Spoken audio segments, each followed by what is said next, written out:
Hello, and welcome to our series on how to run for office. I am Lisa Lehman. I am the 17th Ward Democratic Committee Chair. And joining me today is Dustin Czarny, who is the Democratic Elections Commissioner in Onondaga County. That's right. Thank you, Dustin, for joining us. No problem. Happy to be the interviewee as opposed to the interviewer. Yes, we'll mention as we go. You have some really informative channels that you put out there, and we'll make sure that we provide links to them at the bottom because they are extremely helpful. But for today, for this video, our focus is going to be for potential candidates. How do you actually get on the ballot in New York, and how do you work with the Board of Elections? So I would just love to hear from you, like from the start, because I know there's a lot. Yeah, so the first thing that I'm going to tell you as a potential candidate to do is contact your party, the party organization. I know you just did an interview series with Max Ruckeshell of the Onondaga County Democratic Party, but also contact working families. And if you're interested, conservative or Republican, if you're really interested, and talk to them about their endorsement processes because each party has a different one. Surprisingly, though, and I think this is one of the things that people are don't understand, especially if you're new in politics, the endorsement by the local political committee actually has no weight when it comes to the Board of Elections and getting on the ballot.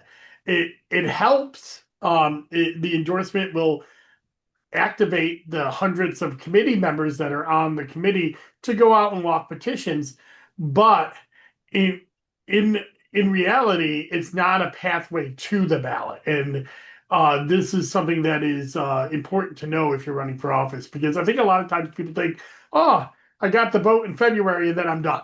And that's just not it. I mean, even if you get the endorsement, you still have to go out and use the ballot access method that is right for your office. And 90% of you are going to be doing what's called petitioning. And it's the designating petitions, and and then later on in the summer, sometimes they might do independent nominating petitions, and I'll go over the difference with those. But petitioning is you're going door to door asking residents, citizens, voters, registered voters of that party their permission to run on the line. And what New York has is a minimum threshold of signatures that you have to get on the ballot during the designating petition process. It's usually 5% of the enrolled party in that political subdivision. So if you're running for common council in the district, you may only need, a couple hundred signatures. You're running for, a larger district, you might need 500 to 1,000 signatures. And in February, I believe it's February 21st, we will release the signature count that you need for running for offices in 26. And the reason that we have to wait until February 21st is on February 14th, it's the last day to change your party. So we need all those figures in to be able to do that. So, yes, February 14th is also Valentine's Day. So fall in love with your party day. You can choose the party you want to love. And then that will give us our number of enrolled people and be able to do those signatures. So on February 21st or thereabouts, the political calendar hasn't been released yet. We will publish on our website at the Onondaga County Board of Elections, which is onvote.net, the minimum signatures for all the designating petitions. And then the designating petition process starts later, probably a week later in February, and will go until the first week of April. And usually the first week of April is the week that you turn in designating petitions. And that's April Fool's Day. So I like to say, well, that's how we know whether you're a real candidate or not. Because a lot of times people have a lot of great wishes. They say they're going to primary. They say they're going to get out there and do this. And then, they find out it's a lot harder to go door to door. But in New York, there has to be a call from the public for you to get on the ballot. It costs money to run primaries. It costs money to run general elections. that and so not everybody can just get on the ballot because they say they want to get on the ballot. And this is a way for them to demonstrate this. So when you're going door to door, you're going to get a list. I always suggest getting the list directly from Mhm. the Onondaga County Board of Elections. We will give you the right list with the right people who are registered in the right party, and we can even do walking lists where you can go down odd sides of the streets, even sides of the streets. We Mhm. can give you CSVs so you can, manipulate the list yourself. I do suggest you get it from us. A lot of people use the van, the Mhm. minivan, which is the voter action network that um, the state Democratic Party provides. That's great, but it's not always up to date. Sometimes they do updates once a month, once a week. Well, we're changing voter registrations every day. Yeah. So people move, people change parties. So And sometimes people don't know what party they're in, and they might tell you, yeah, I think I'm a Democrat, but that doesn't count if they're not. and that's important. Yeah, that's a great step, because you may be going to a door and you got, the husband or the wife or, one of the people inside the residence who is on your list is a Democrat, and three other people say, I'm a Democrat, but if they're not on their list, you're probably not. And what happens is people think, oh, I vote Democrat all the time, so I'm a Democrat. But when they register to vote for the first time, they checked non-enrolled, or they didn't check anything at all, or they checked a different party and their attitudes have changed since then. And in New York, we have what's called closed primary systems.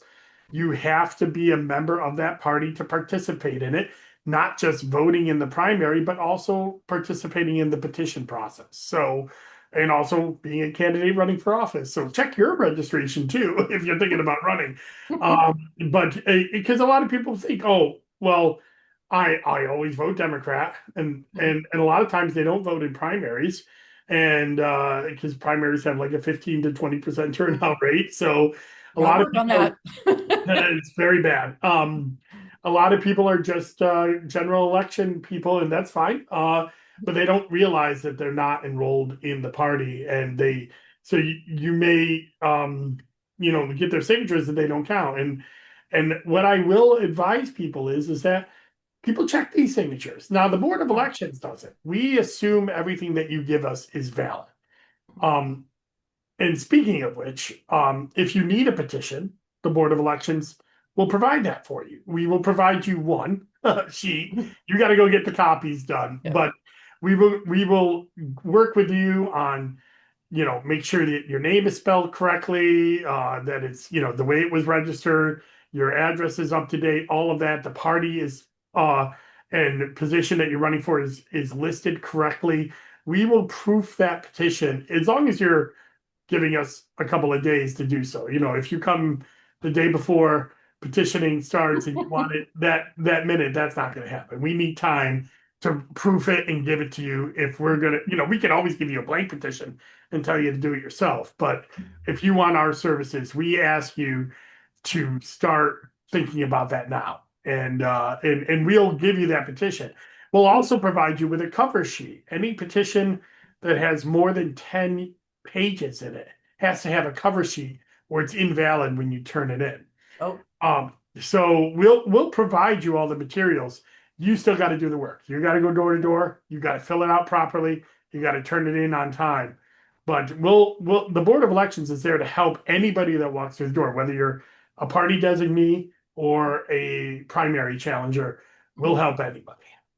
and you provide critically instructions for how to do it correctly, right? Because these are legal documents, and when you sign as a witness, you are swearing to something in a legal sense. So they're very important instructions to follow, right? And Yeah, I mean, we don't have like any written procedures on how to go door to door and talk to people or like that, but I will inform you on how to turn your petition in okay. with the Board of Elections. I'll also inform you on how to challenge petitions if you're looking to do that. Let's talk about the turn-in process. So you go out there, you get all these signatures, and you're ready to turn it in. You actually have to turn it in a proper way. New York law says it has to be bound. It also says it has to have a cover sheet. if it's over 10 pages. Most petitions are over 10 pages. Um, and that's something that a lot of people uh, miss. In fact, I've had people come to my counter with just stuff in a box, and Oh, it is not even. I'm yeah. like, hold on, we're not going to take that right now. We're going to teach you how to fix it, and we're going to try to help you. But again, if you come 1 minute before the deadline, Yeah. and we're going to take it as is, and a lot of times that's going to throw it Mhm. out. So Okay. the you have to bind it, you Hmm. have to put a cover sheet on it. You have to do page numbers, and you got to make sure your witness signatures Hmm. are witnessed. Now, you don't have to pass your petitions yourself. You can have people pass them for you, and most people do. But they also have to be members of the Democratic Party or whatever party you're seeking. And that's another thing that throws people off is that they don't vet their friends. Again, their friends think Yeah. that they're Democrats. If you are thinking about running for office and you have a cadre of volunteers that are willing to help you in February, early February, before that February 14th deadline, send us an email, talk to us at the board. We can tell you what they're registered in, and then you can get them changed before they start petitioning, as long as you do it before February 14th. Okay. And a smart campaign, like let's say you're running a campaign that needs 250 signatures, a smart campaign would turn in at least 500, right? To make up. That's right, because when you turn in your petitions at the end of April, or at the beginning of April, your opponents are going to be looking at those petitions and try to throw you off the ballot because it's a lot easier to win an election if you're not on the ballot. So if you don't have Right. anybody against you, and it, they will look through them to see if there's any mistakes, to see if they if the um, petitions are signed by another. If somebody signed twice, that happens. People will go door to door and they'll sign anything that comes in front of them. But the one that is valid are the early signatures. So the ones that are right away, earlier in the period. So whatever date they sign it, that's the first one is what's valid. So you will have people who wait to the last minute because it's better weather at the end of March than at the beginning of March, and I get that. But you run the risk of having some of your people already sign your opponent's petitions and not sign yours. So it's important that you go out early, you get double.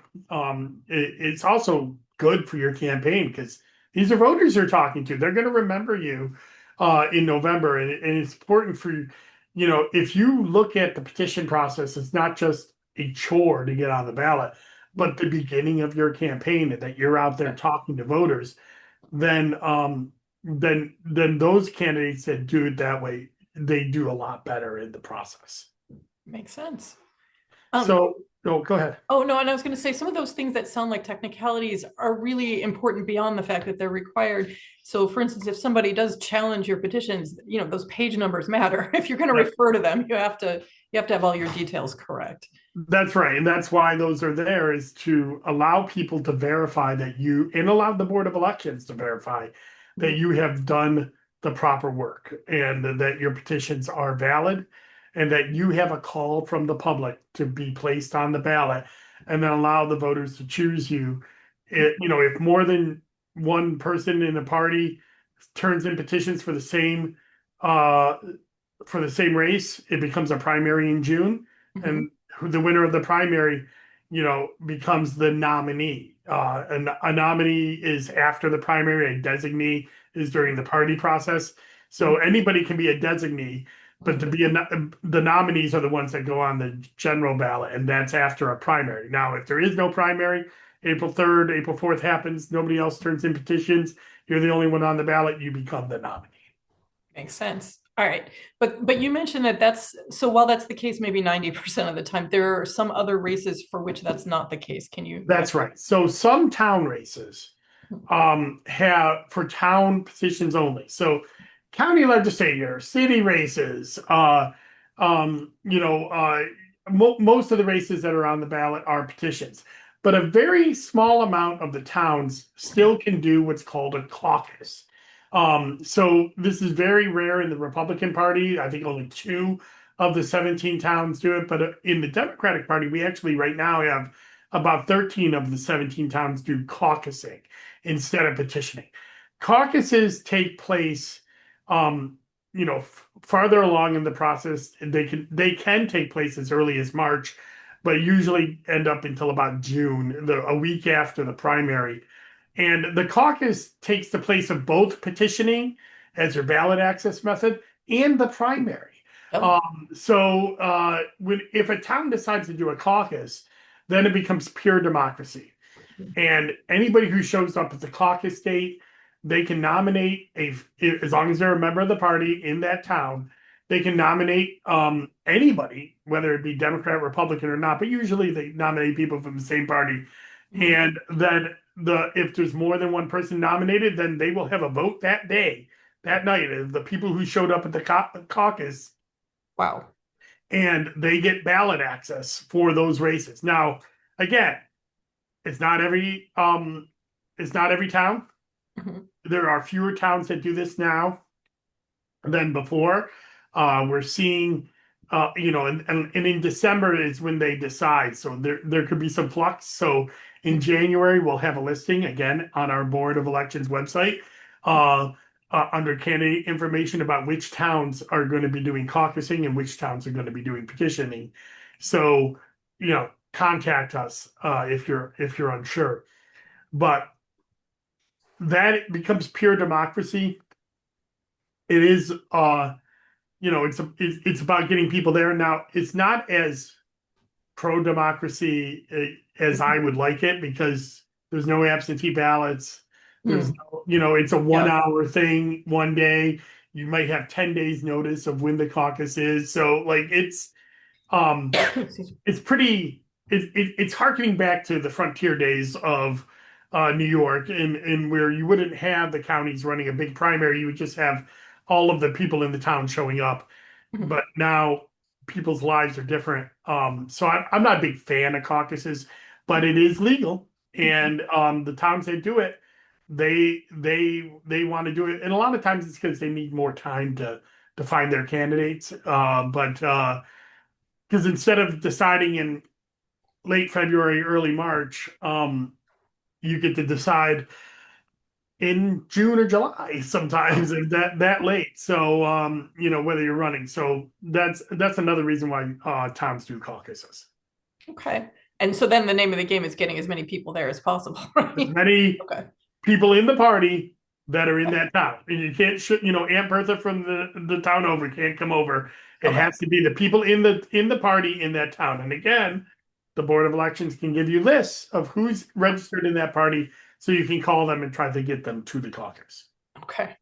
All right. And then there's a third way to get on the ballot, right? So this is only for Supreme Court races. Okay. These are well, right now it's the six county, fifth judicial is what Onondaga County is a part of. There is a bill on the governor's desk that will make Onondaga County its own Mm. Supreme Court seat, but I don't think that goes into effect until 2027. Okay. So we're waiting to see if she's going to sign it. Time's ticking. She has till January 1st. Okay. But for Supreme Court seats, they don't have petitions, they don't have primaries, Mhm. they have what's called judicial conventions. And what happens is that the established parties, working families, Mhm. Republican, Democrat, Conservative, they all have a convention in the middle of August. Mhm. And the delegates to the convention that have to pass petitions themselves to become delegates, Yeah. um, they're the ones who decide who are the judicial nominees for the parties. And I keep saying for the parties, and people are saying, well, what about independent nominations?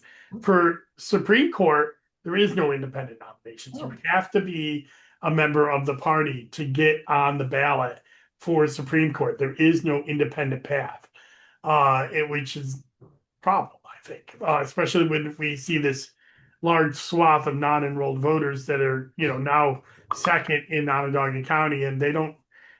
There's no one to should be able to come up from that for the Supreme Court. There is for petitions, because whether it's a caucus town or a any other race that's regular on petitions, they can do independent nominating petitions, which happen in May, and walk signatures from the general public to get on the ballot on their own party line. So it's not one of Okay. the four Okay. recognized lines. So that's another path to the ballot, but the Supreme Court doesn't have that. So the delegates that are based on the registered population of the party by assembly district all get together in August at a convention hall and nominate a candidate, and they get direct ballot access from there. And the other downside is you got to wait till August to be officially nominated, so it's Yeah. kind of a quick campaign there for you, from Yeah. August to November. And a campaign that has to go across multiple counties, at least for now. At least for now, yeah, six Yeah. different counties. It is actually one of the largest political subdivisions in New York. The Supreme, sorry about my dog going here, but Real life. Yep. it's real life, yeah. He doesn't like judicial conventions either. He's expressing his displeasure. But yeah, it goes across six different counties right now, the fifth judicial. It is twice the size of a congressional district in terms of registered voters. So it is in population. So it is a huge area and expanse. And the bill that is before Governor Hochul's desk is consolidating Erie County, Monroe County, and Onondaga County into their own districts because these Supreme Courts are overwhelmed right now with all Yeah. the cases in front of them. So they're hoping that getting those counties into their own district will meet the needs of those counties and then allow the rural counties to have their own structure as well. Okay. All right. And then, so what else should potential candidates know about working with the Board of Elections? Well, we help anybody that walks through the door. It doesn't matter whether you're a Democrat or a Republican. Sure, there's a Democrat and Republican side. Mhm. But if a Republican comes and asks me for help because they don't want to help, they're unfamiliar with the other side or they're involved in a primary, I'm going to help them. And same with the other side. Yeah. Well, an independent comes in, we'll help them.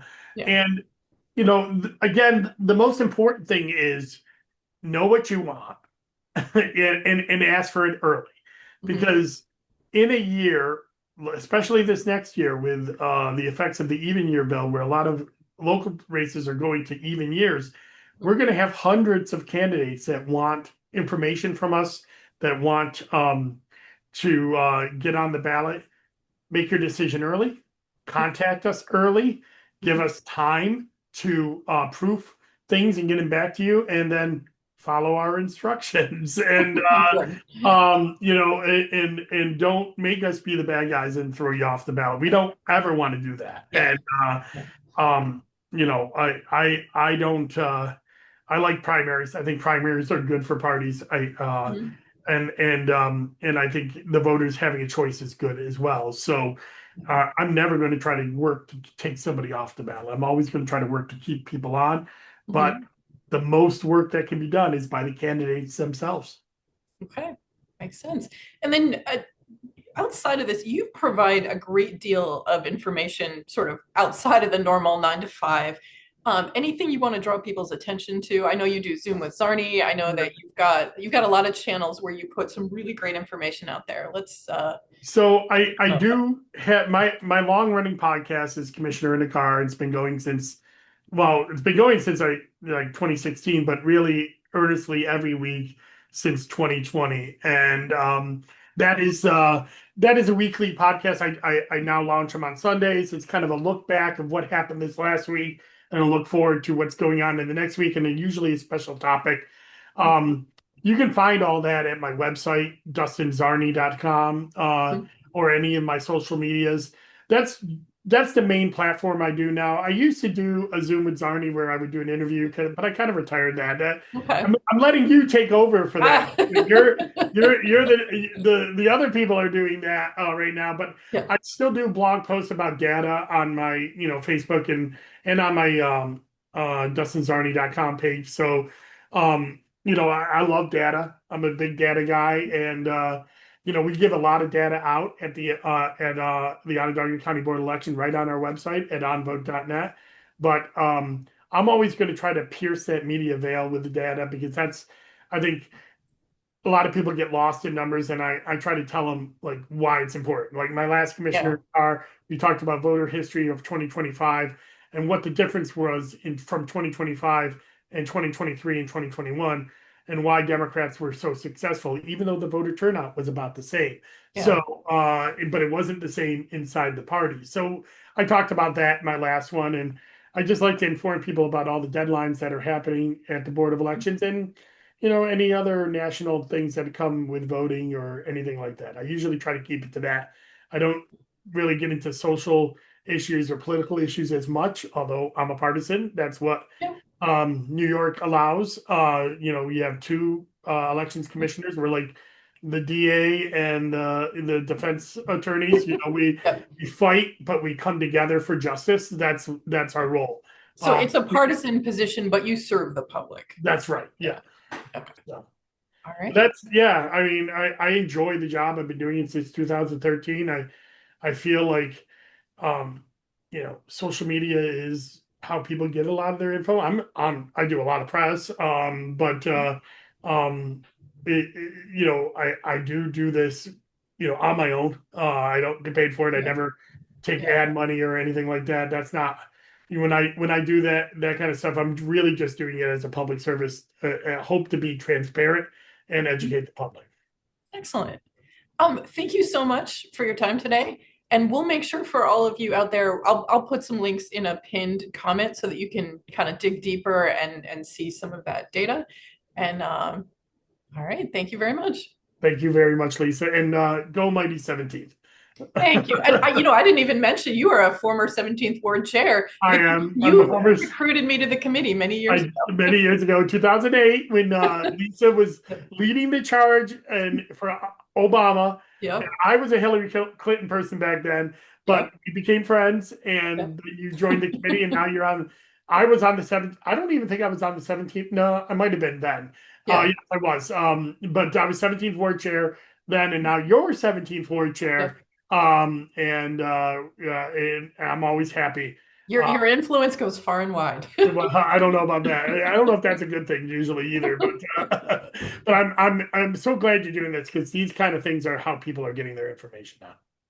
We hope so. We hope so. Thank you so much and have a great night. You too.